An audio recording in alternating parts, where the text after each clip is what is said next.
साहित्यकारों की, कवियों की तो ये प्रवृत्ति ही थी कि रसिकता कैसे आए। तो रसिकता को अधिक लाने के लिए उस युग में व्रज भाषा को अधिक अपनाया गया। तो ये भी व्रज भाषा की प्रधानता भी उस युग की एक समान विशेषता रही सभी कवियों के लिए, साहित्य के लिए। रीतिकाल की एक बहुत बड़ी विशेषता है लक्षण ग्रंथों का निर्माण। रीतिकाल में कवि कर्म और आचार्य कर्म दोनों साथ चलते थे।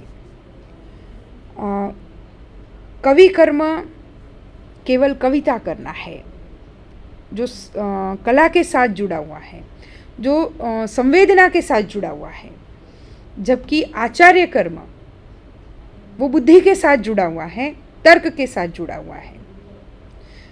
उस युग में दोनों विरोधाभासी कर्म एक साथ चलते थे। उसमें आचार्य केशव कवि भी थे, आचार्य भी थे। चिंतामणि आचार्य भी थे, कवि भी थे। तो इस प्रकार से कवि कर्म और आचार्य कर्म एक साथ चलते थे। रीतिमुक्त कवियों को छोड़कर सभी कवियों ने लक्षण ग्रंथों का निर्माण किया।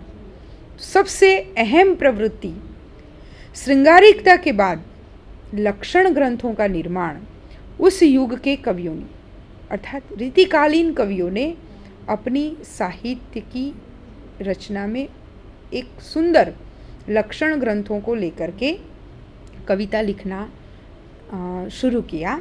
और रीतिबद्ध कवियों ने सीधे रूप में लक्षण उदाहरण प्रस्तुत किया। रीति सिद्ध कवियों ने केवल उदाहरण जुटाए। तो जो रीतिबद्ध, मुक्त और सिद्ध कवि थे, ये तीनों प्रकार के कवि अपनी साहित्यिक भाषा को लेकर, अपनी साहित्यिक रचनाओं को लेकर के लक्षण ग्रंथों के निर्माण में बड़े ही एक्यूरेट थे। तो इस युग में कवि कर्म पहला और आचार्य कर्म की परिपाटी के कारण उनको निभाना पड़ा, क्योंकि कवि कर्म उनका सबसे पहला आश्रयदाता होने के कारण था, और आचार्य कर्म तो वो एक परिपाटी थी कि भाई आचार्य पद को भी लेना, इसीलिए आचार्य कर्म को उन्होंने निभाया। आचार्य रामचंद्र शुक्ल ने रीतिकाल के अपने हिंदी साहित्य के इतिहास में रीतिकालीन कवियों को कहा, कवियों की कविताओं के बारे में ये कहा कि रीति कवियों का ये जो ज्ञान था वो ज्ञान परिपक्व ज्ञान नहीं है, प्रौढ़ विवेचन उसमें नहीं है, क्योंकि कवि कर्म ही केवल था, आचार्य कर्म उनका कम था। इसीलिए भी रामचंद्र शुक्ल कहते हैं कि कवि कर्म उन्होंने इसीलिए अधिक लिया और ज्ञान परिपक्व इसीलिए नहीं है क्योंकि संस्कृत के आचार्यों की परिपाटी पर उन्होंने कविता लिखना शुरू किया। इसीलिए विशिष्ट पद रचना रीति ही को लेकर के विशिष्ट पदों की रचना के लिए कविता की गई। इसीलिए आचार्यों का आश्रय लिया गया कविता में भी। तो अपनी जो संवेदना है, अपनी जो बौद्धिकता है, स्पष्ट रूप में, शुद्ध रूप में एक प्रौढ़ विवेचन जो होना चाहिए तटस्थ रूप में, वो इस युग के कवियों ने नहीं किया। इसीलिए इस युग में लक्षण ग्रंथों का निर्माण भी हुआ। और आचार्य रामचंद्र शुक्ल ने कहा कि इनकी जो ज्ञान वहाँ होता है जहाँ प्रौढ़ता होती है, ज्ञान वहाँ होता है जहाँ बौद्धिकता अपनी चरम सीमा पर होती है, और एक तटस्थ रूप में साहित्यकार साहित्य की रचना करता है, जिसको हम सत्यम, शिवम, सुंदरम तीनों को मिला करके लोक कल्याण की भावना से या कोई उद्देश्य को लेकर के चलते हैं। इसीलिए इस युग में लक्षण ग्रंथों का निर्माण किया। फिर वीर रस की कविता, आश्रयदाता राजाओं के साथ होने के कारण वीर रस की कविता करनी पड़ी, क्योंकि उस समय में औरंगजेब का अत्याचार अधिक था। तो भूषण, सूदन, पद्माकर आदि ने वीर काव्य की रचना की। प्रकृति का दूसरी उनकी विशेषता है प्रकृति का आलंबन रूप में चित्रण किया। तो रीतिकालीन कवि दरबारी होने के कारण दरबार में ही रहे, बाहर प्रकृति के उसमें गए नहीं, इसीलिए प्रकृति का चित्रण नायक और नायिका की मानसिक दशा को लेकर के उसी अनुसार उन्होंने उसका चित्रण किया। संयोग में मनोमुग्धकारी उत्फुल्ल रूप का वर्णन और वियोग में विदग्धकारी। नारी का भी एक विलासिनी प्रेमिका के रूप में उन्होंने चित्रण किया। नगेंद्र जी के अनुसार रीति काव्य आध्यात्मिक है, लेकिन वस्तु रूप में वो भौतिक अधिक है। तो भौतिकतावादी होने के कारण नारी के अन्य रूपों का चित्रण उस युग में नहीं हुआ। फिर बिहारी की बात हम करते हैं। रीतिकालीन कवि बिहारी, इनका जन्म 1652 में ग्वालियर, बसुआ, गोविंदपुर और मथुरा, इसमें थोड़ा संदिग्धता है इनके जन्म स्थान के बारे में। उनके पिता का नाम केशव राय, जाति माथुर चौबे, और ग्वालियर छोड़कर जब ओरछा गए उस समय उनकी 8 साल की उम्र में उन्होंने अध्ययन शुरू किया प्राकृत का।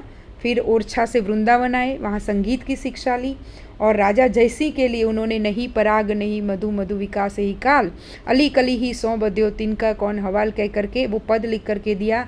और राजा अपनी प्रेमिका के विलासिता में से बाहर आए और उन्होंने उनको दरबारी कवि के रूप में नियुक्त किया। उनका बिहारी सतसई 713 दोहों का ग्रंथ है, मुक्तक काव्य है, और एक एक दोहा इनका मणिरत्न कहलाता है। जैसे सतसैया के दोहरे, ज्यो नावक के तीर, देखन में छोटे लगे घाव करे गंभीर। भावपक्ष के रूप में बिहारी के पदों को हम देखें तो श्रृंगार का वर्णन अधिक है। संयोग श्रृंगार, क्योंकि ये अनुराग के कवि हैं इसलिए संयोग श्रृंगार अधिक है। बतरस लालच लाल की मुरली धरी लुकाए, सोह करे बोहन दे तैन कहे नटी जाए कह करके मानसिक स्थिति का भी वर्णन शारीरिक रूप में उन्होंने किया। काव्य को केवल कलापूर्ण बनाया। न इनमें कालिदास की प्रेम व्यंजना है, न सूर की गहनता, न तुलसी की शालीनता, लेकिन प्रेम के वर्णन में बिहारी ने थोड़ा सा छिछलापन अधिक बताया है।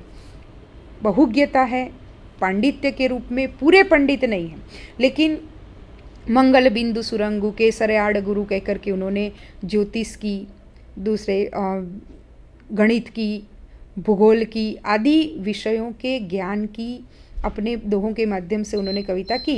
लेकिन वे कवि हैं अनुराग विराग के नहीं, उनकी दृष्टि भी राधा के तन द्युति पर जाती है।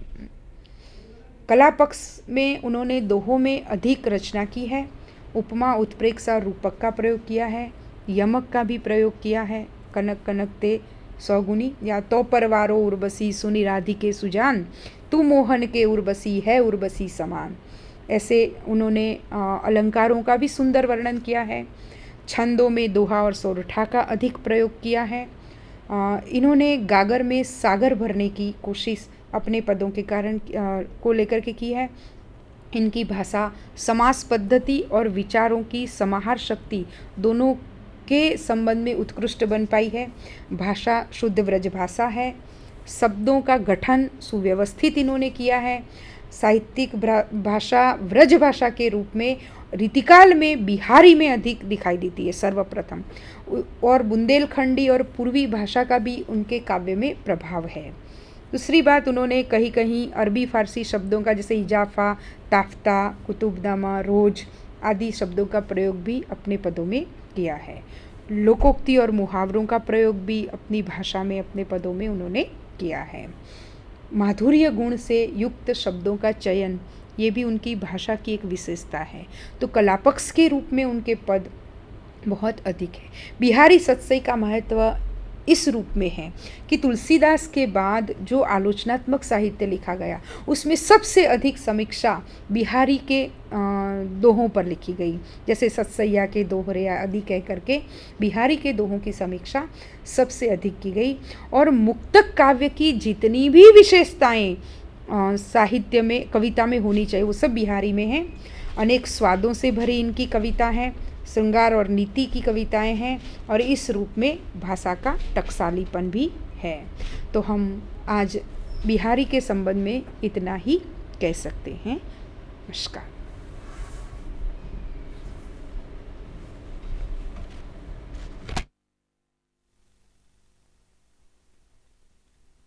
Sandhan. All Gujarat Integrated Classroom. સેટેલાઇટના માધ્યમથી જોડતી કડી એટલે સંધાન.